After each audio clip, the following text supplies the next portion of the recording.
Hello everyone and welcome to the demo of Spill the Beans, which is described as a reverse detective visual novel. And yeah, let's just jump right in and try it out.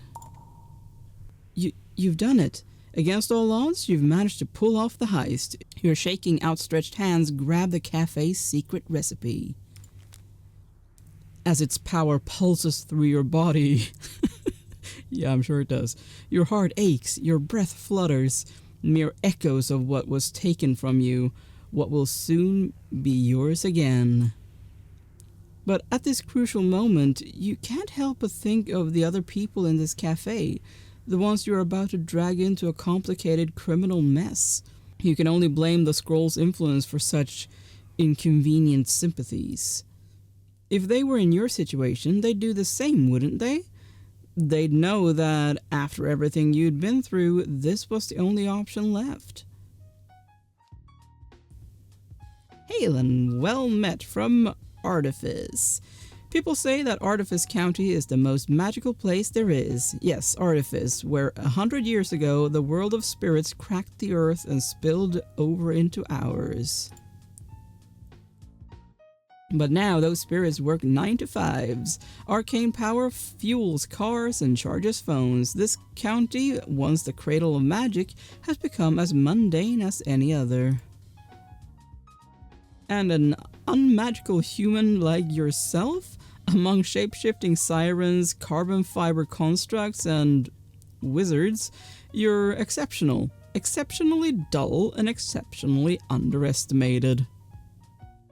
No matter how much you tried to fit in, to love this place and all its wonders, it never reciprocated. All it did was take. All it left you with was emptiness. So why not take something back? Steal everything the county denied from you, fill that gnawing emptiness, then leave it behind forever. Luckily, you know what you need and exactly where to find it. The Familiar, a downtown cafe noteworthy only for its secret recipe, locked tight in a back room.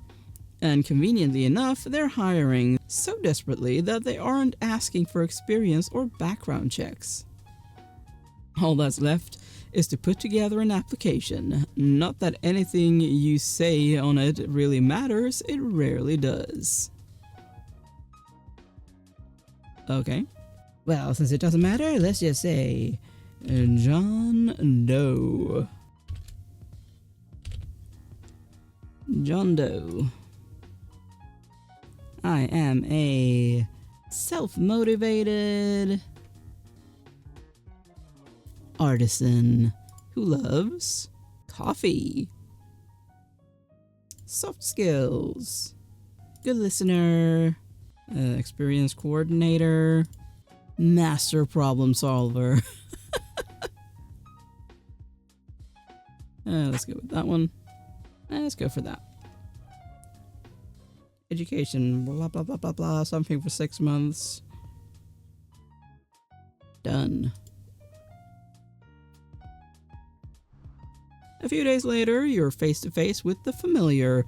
While its neighbors are all dust and drywall, its facade seems unbroken, even if the varnish is peeling at the edges. For a moment, nothing. Then you spot a silhouette in the window who flicks its neon sign to open before waving you over. You cross the street, repeating the details of your plan. You need to get in, get out, and, for the smoothest possible getaway, try to find someone else to take the blame. But can you really do all those things without running into any complications? You've already reached the front door. You can hardly turn back now. The cafe laid bare before you is almost indistinguishable from the scant image you found online. Mismatched chairs and royalty-free wall art, well kept but worn down. You don't get long to take it all in. A construct towering over 2 meters tall stops wiping down the counter and turns to greet you. Ah, you must be John. Great to finally meet you. Sorry, terribly rude of me to not meet you at the door. As she strides over, you realize how old her vessel must be to have no custom limbs or decals. Just worn gray stone, flowering moss, and that tiny bluebird nested on her shoulder. I'm Sloan, from the emails. Lovely to have you on board. Did you get here all right? I saw your address was uptown, and I know we're a wee bit out of the way. Before you get a chance to reply, she's already yanked you into a crushing two-handed shake. For a moment, you worry that she might have pulled your arm from its socket. Actually, I shouldn't get chatting just yet. Today's schedule is pretty packed, what with your induction, and I barely found time to fix breakfast for Atom. Oh, hang on. This is Atom. Atom, say hello to John. He's your new co-worker, so be polite. Atom's usually my only company out front, so it'll be nice to have you too. I mean, I love this job, I really do. But after 6 years of working the floor by myself, starting at 5 every day. Not that you have to come in that early, of course. We're only meant to start at 8, but it pays off. It does. As Sloan trails off, you have a chance to put your plan in motion. You've spent a long time figuring out other people's so-called feelings, and just how easy they are to manipulate. We don't sound like a very nice person. If someone's in a good mood, they'll probably think better of you and suspect you less. Then again, if you make someone upset, they might make for an easier scapegoat under pressure. But what's best for Sloan? Better make that first impression count. John? Oh, I've worried you with that 5 a.m. thing, haven't I? I just want to stress that you don't have to do that, honest. Those extra hours must be worth it. This place is spotless. Oh, that's sweet of you. I try to bring the best out of the old familiar. Good to know other people actually notice. The lights flicker overhead before Sloan can finish her sentence. Oh, sorry. I thought that was fixed. Should call the electromancer once I get a free moment. Anyway, packed schedule. I've got pastries in the oven and a delivery after. Come on, let's get you in uniform. If we're quick, I can show you how our recipe works before any customers arrive. Sloan strides through the doorway behind the counter, beckoning you into the kitchen beyond. It takes 3 steps to match just one of hers. The kitchen, built from cool metal and right angles, is warm with the smell of apricots. You breathe it in while Sloan roots through a nearby cabinet before suddenly sighing. I'll say this now. Sorry about the fit. She hands you an apron like her own, exactly like her own actually, in that it's far too big for you. It's bound to slow you down and make you look utterly ridiculous. Your one should be here tomorrow. I hope this is alright in the meantime. Sure, if anything, it's amusing. Great. How are you going to steal the recipe while wearing this? Thanks a million, John. Glad you're seeing an upside. Here's your name tag, too. As you wrap yourself in the oversized apron and pin on your name tag, Sloan smiles. It's a small, sad smile that weighs down her whole face. Look, I'm sure not everything you've heard about this place has been grand, but once you put in a little elbow grease, she really shines, and I've got a lot of elbow grease. I just wanted to say that you wouldn't be here if I didn't think you had the same drive. Your application told me that much. Although I recall that the soft skills section was all fairly standard. Good listener, experienced coordinator, master problem solver. I think that one's on my CV too. But at the end of the day, those are just words. Your experience was what really settled it. I mean, it must have been quite a privilege to work for... Sloan is cut short by a buzz from her phone. Ah, pastries! Why don't you pop into the office while I grab those? Fred, your manager, I should say, ought to be ready. Big gray door on your right. Best of luck. You take 6 steps towards the office, a hiss of heat escaping the oven behind you. Beyond lies Fred, the owner, the one from the newspaper, the one whose recipe you're after. Nice cat tree. You ease the door open, but no one greets you. Your eyes are immediately drawn to the colossal metal safe that occupies a quarter of the room, just a few steps away. You knew the recipe was protected, but not like this. The safe looks like it was taken from the set of a heist movie. It should be locking up gold bars instead of, what, a recipe for coffee? But as you run your hand across the surface, wondering just how you're going to crack it open, there's a rustle nearby. You snap upright with a bolt of unbidden adrenaline.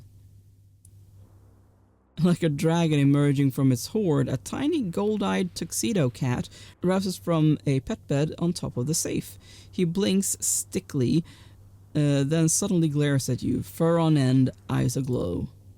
"Don't touch my beep!"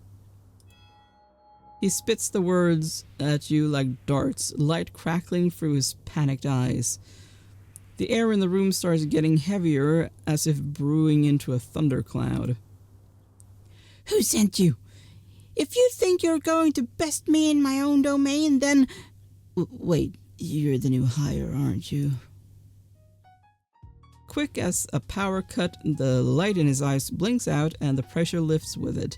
The cat sighs, leaping smoothly from the safe to the desk. "Sorry, that was unprofessional of me. I'm Fred.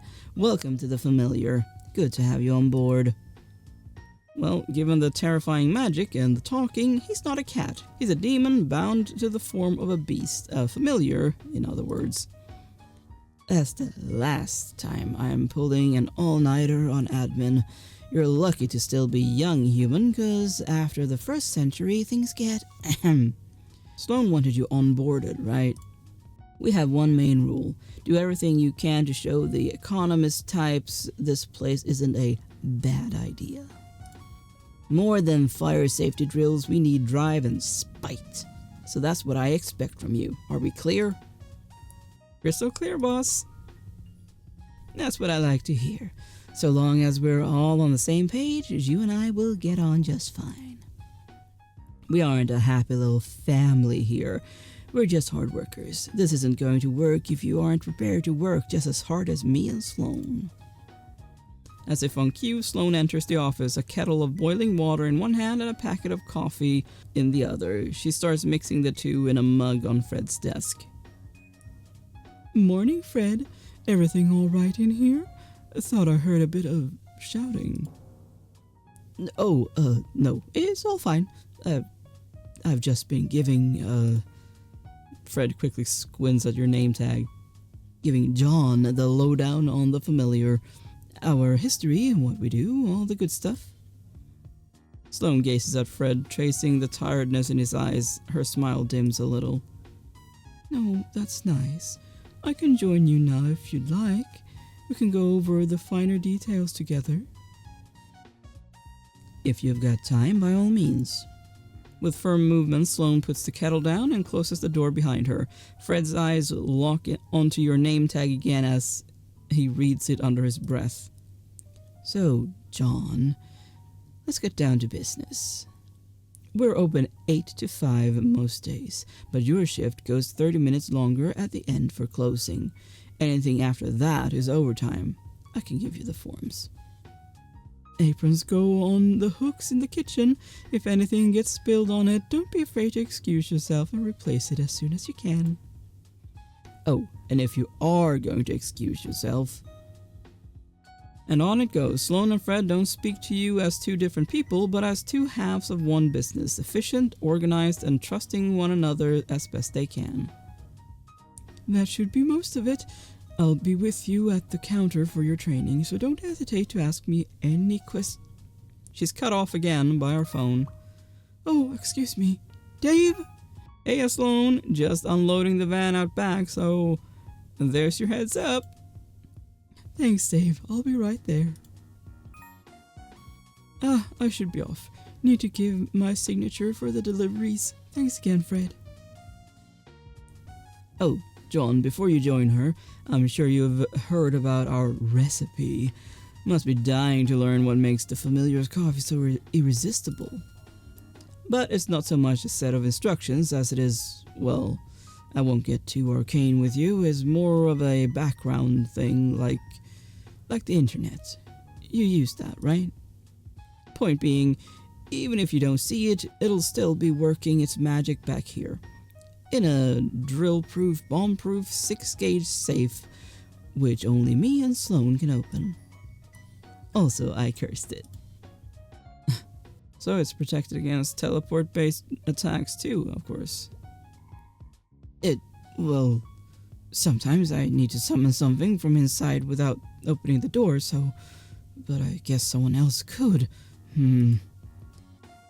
I'll, make sure that's dealt with. Don't worry about it. He looks back at the veritable vault behind him as if checking that it's still there. Can never be too careful with these things, especially in this economy. I mean, wasn't it just last week that Raphael Hendricks wrote off his beauty store chain?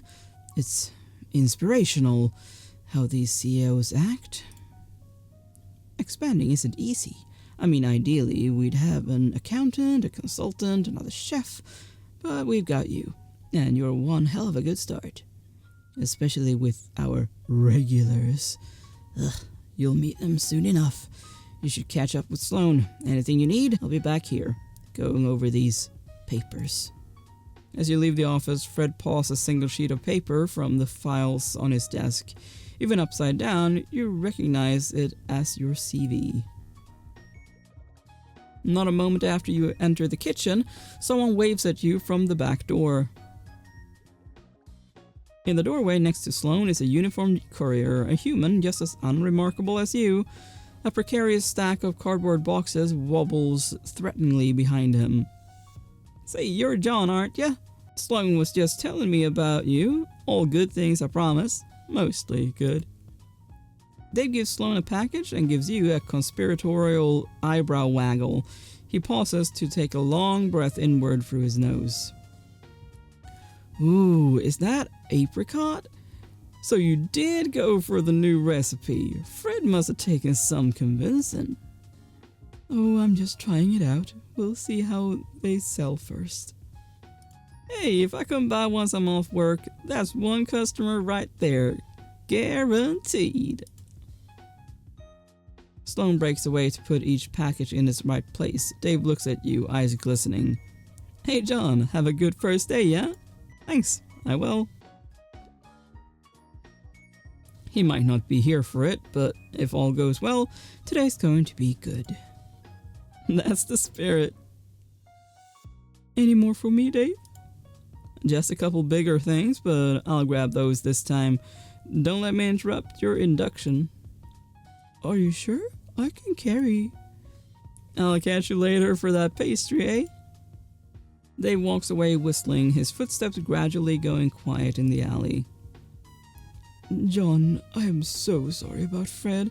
I know he must have overslept today. That's on me. You notice her hands are balled into fists, one so tight that even the stone starts to buckle. I just wanted your first day to be easy, but oh well. Let's get you behind the counter, shall we? There won't be time to take you through all the machines, so let's just fill the drip maker. I keep the house roast down here. She effortlessly pulls open a burlap sack of beans, scooping them into the grinder. As you pulverize them, the aroma of the coffee fills your lungs like a cloud of bitter smoke. Today's been all over the shop, hasn't it? We should get a wee moment to breathe now. Only one customer comes in this early, and they don't do Mondays. I'll introduce you tomorrow.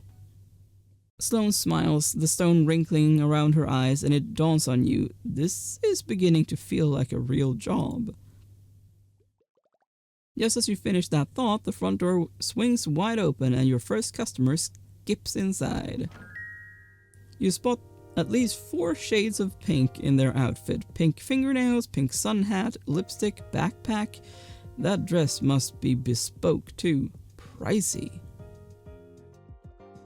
As they draw close though, you spot pointed fangs in their cheery smile and deep red eyes behind their tinted glasses. a vampire.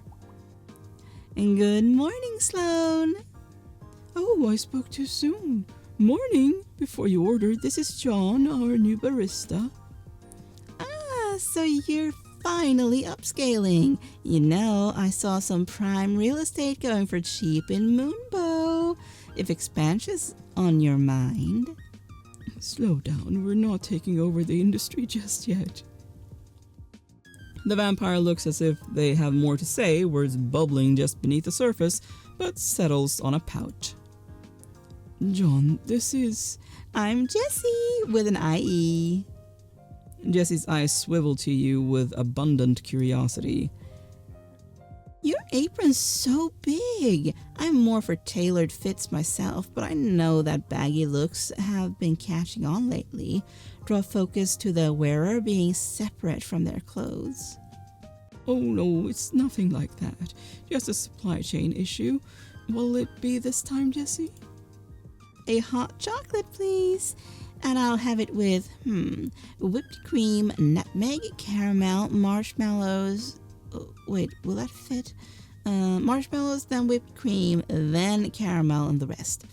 Oh, but what if I got cookies too? Give me one with everything. And 2 chocolate chip cookies, please. Sloane's already off to one side, rifling through her arsenal of ingredients. Meanwhile, Jessie brandishes a pink bat-styled mug from their satchel, placing it on the counter as their eyes flick back to you. Even if Sloane and Fred aren't aiming for world domination yet, you're still on the front line of their expansion plans. They're investing a lot of trust in you. So tell me, do you feel like a good investment? How far are you willing to go to succeed? I'd do anything. The vampire peers deep into your eyes, then nods as if confirming a suspicion they had. Good. So, Jessie, what brings you here on this lovely Monday morning? Are you trying out a new schedule? Oh no, much more exciting than that. I've got a meeting with the board after this, so I came here to prepare. It'll go much smoother with something sweet. Oh, for your infamous internship? How is your family treating you then? About as well as usual. Trust me, I'd much rather be here to help the familiar. But then Fred's just like everyone else. He sees my last name is Hendricks and thinks I'm some sorceress corporate spy out to suck the proverbial blood from his business. Of course, the Hendrickses. Rich, powerful, and most troublingly for you, magically talented. Jessie looks at you, anticipating your judgment with a flat smile. He called your father's cashing out on a failed business inspirational. Odd. He didn't strike me as someone who'd appreciate those practices. Adopting a CEO mindset, I suppose. Try not to let your family get you down, Jessie. You'll get your chance to prove yourself someday. Well, if all goes according to plan, that chance should come today. Fingers crossed. Sloane passes Jessie's now full mug across the counter. By some miracle of physics, it hasn't spilled over yet. Maybe this was a bit ambitious, but if I use a cookie to scoop up the cream and let the marshmallows melt, I can finish it in 30 minutes. Thank you, Sloane and John. Jessie swipes their card, then their mug, making a beeline for a booth seat before the payment even goes through. They assemble their workstation in mere seconds, a sheaf of papers, a stack of textbooks, and a predictably pink laptop. The mug stands vigilantly at a safe distance. Jessie was a surprise, but at least they're a nice one. I'm just grateful they didn't come in at the same time as... Before she can finish, the front door swings open and a siren rolls into the room. She's wearing a sleeveless orange turtleneck, a magnolia-covered jacket that's relaxing on her shoulders, and a perfectly photogenic smile that doesn't quite reach her eyes. Hello, the familiar. It's a perfect day for my long overdue review, don't you think? You'll have to forgive me. I came straight here from my morning swim. I must look a mess. She runs one hand through a river of glossy pale hair parted by an immaculate side cut and raises a smartphone with the other, flourishing it like a paper fan. Don't worry, John. I'll handle this. Jessie shrinks back, arranging their books into a makeshift wall. It seems to work. The siren glides over towards the counter, not noticing them at all. Now, Sloane, I know you very well, of course, but for the benefit of both me and my adoring fans, who is this? Oh, I didn't know you'd be coming. This is... But the siren's already staring at your name tag, trying to preempt Sloane's introduction. So that's how you spell John. Enchanté. I'm Alexandra Argyros. Pleasure to make your acquaintance. You don't happen to have a grimoire account, do you, John? I'd love to give you proper credit in my post. How about a drink first, before anything goes onto that internet page of yours? Quite right, Sloane. I'm getting ahead of myself. Could I have... She clears her throat and straightens her back. A blue sea salt caramel frappe with soy milk and non-dairy whipped cream on top, plus a little of that raspberry chocolate powder you have. Would be lovely. Thank you so much. I should have everything. Let me check the back first. John, could you grab a plastic cup for that? Lids are in the bottom left cupboard. Wait, do you have any of those little fish cookie... She's gone. In the silence, Alexandra's smile slides off her face. She sighs sharply through her nose. Are you all right? I know this whole song and dance can be quite overwhelming if you aren't prepared, but then you don't know who I am anyway, do you? I've never heard of you, sorry. That would make sense. Thanks for getting it out of the way. I hope I made a good first impression, for whatever that's worth. Sloane returns, hands full of yet more ingredients. You hand her a cup and she starts filling it with dubiously blue syrup. Should I expect your fans to start ordering these frappes in the hundreds? I'm not sure they're on theme anymore. Oh, I wouldn't worry about that. The drink's just to showcase how skilled you are at your craft. It's aesthetic. That's what the audience really wants. Alexandra plucks the card reader from the counter with a sly smile, passes her phone across it, and hands it back with a wink. There's a 30% tip attached. You know better than me about the social media stuff. Sloane, John, trust me, you've got a wonderful cozy place here. What's not to love? Those donuts, those menus. Alexandra turns around to gesture at the cafe and her eyes finally lands on Jessie. Her voice freezes in her throat. Jess? Eek. Oh no, Jessie. Hey Alex, I didn't know you were coming today. It was on my page. Perhaps I should have dropped you a message. Sorry. Do you... Sloane puts the finished frappe to one side, pushing past you to tend to the transformed Jessie.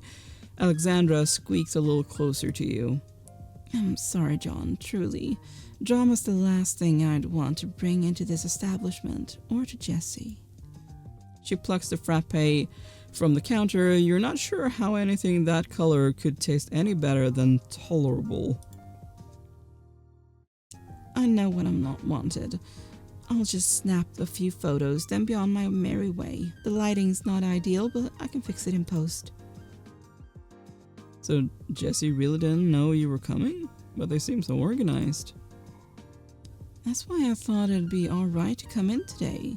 I didn't want to give them a nasty surprise, and I thought they'd know from my page.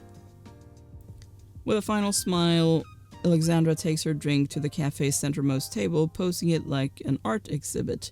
Jessie, still a bat, keeps staring at her, but she doesn't look back. With an exhausted puff of smoke, Jesse returns to their original form and slumps into their seat, eyes wandering to the crescent moon bracelet on their wrist. Sloane returns after confirming they're okay. Sorry, I didn't think...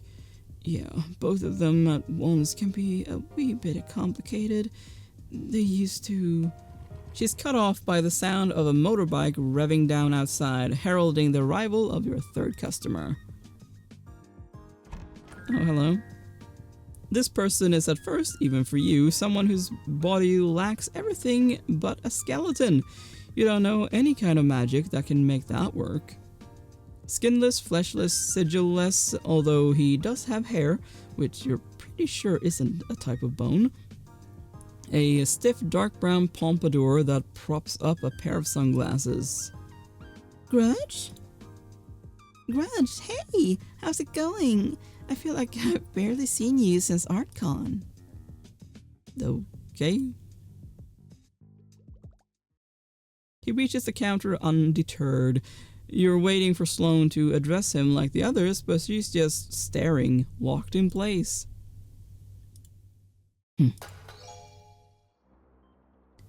So you're the new barista? Good job on making it this far. Makes you one of the best, don't it? Ain't just the coffee you brew, it's your resolve. Can we take your order? Yeah, resolve. Well, let me tell you, I know your type and I know you're up to something. I can feel it. Sloane, I would like to order, thank you kindly. Let's put your new barista to the test. I'll have a coffee, a black coffee. From the pot, doesn't have to be, yeah. I think we might, Sloane's eyes bounce between his skull and the coffee pot on the counter. John, why don't you handle this one? It'll be good for your training. Seems like she isn't going to budge. You grab a cup and start pouring. Wait, what's his name? John? Okay, think I got it. John. So that's to be the name of my nemesis. I'm Grudge Knuckles, and you best remember it. Even if Frederick gave you this job instead of me, there's bound to be cracks in your meticulous facade. Your coffee-making halts at this revelation. He had a whole rant prepared just because you got this job with an application like that? Yeah, let's go for that one this time. You're making it obvious why they didn't pick you. Hitting me right in my non-existent heart. You're gonna make a fine nemesis, that's for sure, much as it pains me physically. You present the now full cup to Grudge. He daintily drops in a sugar cube, then stirs the coffee with a bone-like spoon, which he apparently just had, loose, in one of his pockets. Nice try, John, but I know coffee when I see it, so there's no way this... He puts it to his jawbone and takes a delicate sip. The liquid seems to vanish as soon as it enters his mouth. Damn it, it's just like usual. How do you get it right so quick? So bitter, yet so energizing. It's coffee. Fine, I'll hand it to you, John. Looks like you're real lucky. That's a decent cup of coffee, but beware, I'm watching you. He takes the cup and spins dramatically away from the counter. It's then that he finally spots Jesse. Jesse! Grudge! They immediately hug. It's so good to see you. Why didn't you pipe up earlier? I was waiting for you to finish. It sounded like you had a lot to get off your chest. Oh, yeah, you heard that. Sorry, it was just a personal... doesn't matter. How's your job going? I could tell you, but I've not got long. Are you sure you don't want something with your coffee? Sloane's made some great cookies today, and I'd be happy to buy... Oh, no. Shouldn't give my nemesis the satisfaction, not after walking away all conclusively like I just did. Grudge, you haven't even paid yet. And I admire your candor, but are you sure John's your nemesis and not Fred? Fred's a real villain, that's true. But a nemesis?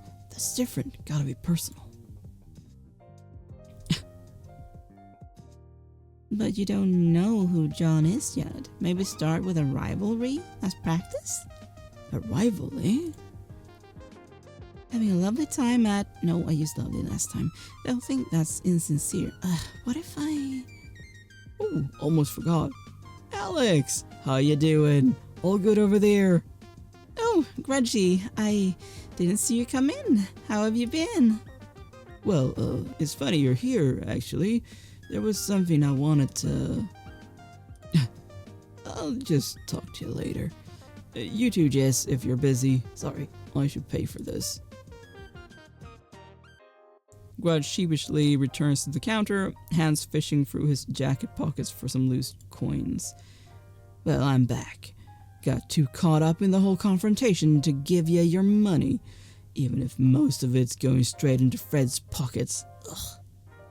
But I'll say this, I'm practically a coffee detective and I'm detecting something odd about you. So long as I come here, I'm gonna do my damnedest to figure out what. Is it just me or is Alexandra trying to ignore you? Ignore me? Why would she?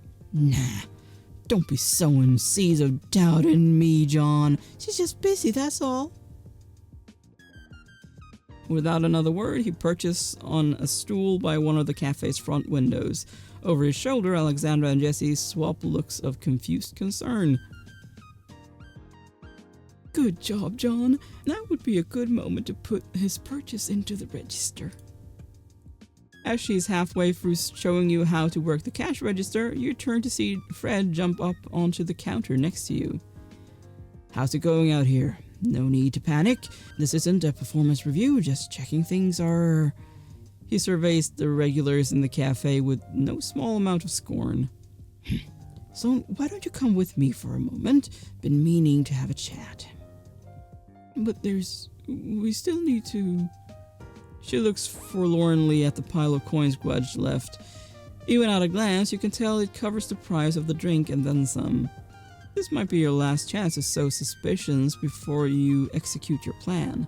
Better choose wisely. The tail's out of paper notes. Could you grab some more? Oh, sure. We'll want to make sure we're giving Grudge the right change. I'll be back in a minute. As silence returns to the room, so too does your opportunity. But you can't help but overhear Fred and Sloane's hushed conversation in the kitchen. I'm just saying, if our best regulars keep bringing their drama here, no one else is going to want to stay. With a sigh, Sloane pulls a large wad of notes from a nearby lockbox. The full weight of this morning's event seems to sit on her shoulders. They're good, reliable customers, and sure, things have been tricky, but we've got John now. With a little hard work, we can turn this around. Besides, aren't there enough names on your board of bands already? Let's not add any more while we're going through a rough patch.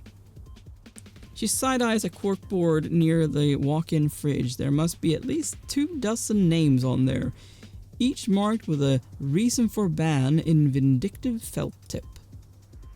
I know, you're right. It's just, I haven't even cast an anti-summoning ward on this place. Not exactly a recipe for success. I did want to talk about our recipe, actually. Since we've got a new hire and... Can we just deal with one thing at a time? First priority is cutting down costs. Now, I noticed the price of algae extract for that blue drink got hiked up, and I figured... my nerves are a mess. I should just cast that ward. I'll be out front.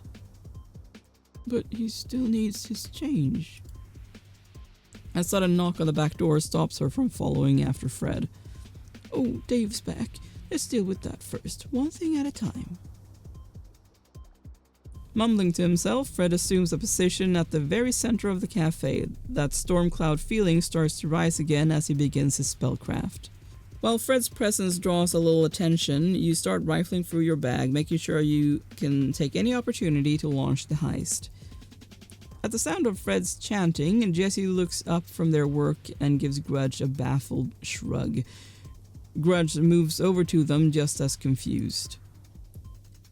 Jez, what kind of spell is that?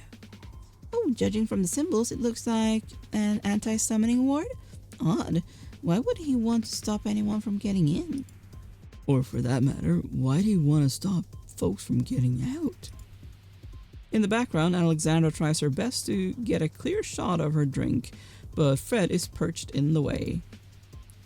Freddy, darling, you wouldn't mind scooching a little to the right, would you? Since you didn't consent to any photos, and I'd like to respect that. Freddy? Alexandra, I've got bigger things to worry about than photographs right now. I'm addressing a security concern in case you hadn't noticed. Bigger things? What bigger things, Fred? We're all you got. Maybe start acting like it. Rudge, maybe don't. Not another fight. It's then that Sloane wanders into the main room, a huge wad of banknotes clutched tight in her hand. Finally, Grudge, I've got it. Just give me a tick. Sloane stands still at the sight of Grudge and Fred stare down. She gazes into his hollow sockets. Alexandra's face curdles as she spots the stack of bills still in Sloane's hand. Let's not fight today. We can be reasonable, can't we? No. We've got a new hire today, and if this is the impression we're giving him, we'll be doing him a disservice. Now, if you'll excuse me, I'll be finishing that spell now, without any more interruptions. Fred continues, pushing the spell towards completion as you, coiled like a spring, wait for the exact right moment to strike. Even with such a prominent distraction, you know success isn't assured. Just as Fred's magic ripples out into the cafe, you take the brief moment afforded by the spell to launch into your plan. It's a slim distraction, but it's enough, and you aren't going to get a better chance than right now. You reach into your bag, and in an instant, all the light and sound is sucked from the room. The sounds of panic are quickly quelled by the magic now pulsing from your Cozy Co sleep-tight blackout blanket. Just as the light fades, you notice Sloane's money fluttering to the ground, and an extra few hundred wouldn't hurt, but you didn't come here for money. Even in the silent darkness, you won't have long before everyone gets a sense of their surroundings, but you've been over this plan too many times to fail now. Having said that, you're still wearing a very large apron, which could be an impediment to said plan. What to do? Take it off. Deciding to remove any chance of tripping in total darkness, you scramble to untie the apron before taking your first steps. Step 1. Take 3 steps into the kitchen, then 6 to the right. You paw for the door handle and slip into the office, thankful that there wasn't an apron to stop you. Step 2. 1, 2, 3 steps, and you feel the cool surface of the safe against your fingers. Step 3. Reach into your bag and give your can of Curse Be Gone a shake. A few sprays on the safe, and the wards are already flaking off. Fred never considered such a direct approach. We really were prepared, weren't we? But there's something else. A sound cutting through the silence, crackling like lightning. Fred's casting a counterspell, albeit slowly, thanks to you wasting his time on an anti-teleporting ward. Step 4. Spin the wheel and heave the safe door open. Feel around inside until... You've done it! Against all odds, you've managed to pull off the heist, with only a slim window opportunity, too. Your shaking, outstretched hands grab the cafe's secret recipe before stuffing it into a tiny pocket dimension of your teleportable lunchbox. But at this crucial moment, you can't help but think of the other people in the cafe and who, if anyone, you should try to pin this on. You exhale, but the sound, though faint, is starting to return. Fred's counterspell is gaining energy. Even if you pull all your weight on the safe door, you wouldn't have time to close it properly. The best you can do is return as quickly and quietly as you can. As you take careful steps back to the counter, you try your best to control your breathing, to not let the exhilaration show. It's been so long. But as you desperately shove your apron back on and the darkness finally dissipates, you know you're not safe yet. You've got to find an exit in the ensuing chaos without arousing suspicion, somehow. Okay. Well, I am actually going to end this video here. If you want to know what happens or how you can find an exit, then why not try the demo yourself? But yeah, thank you so much for watching. Please consider leaving a like and subscribe, and I will see you next time. Bye!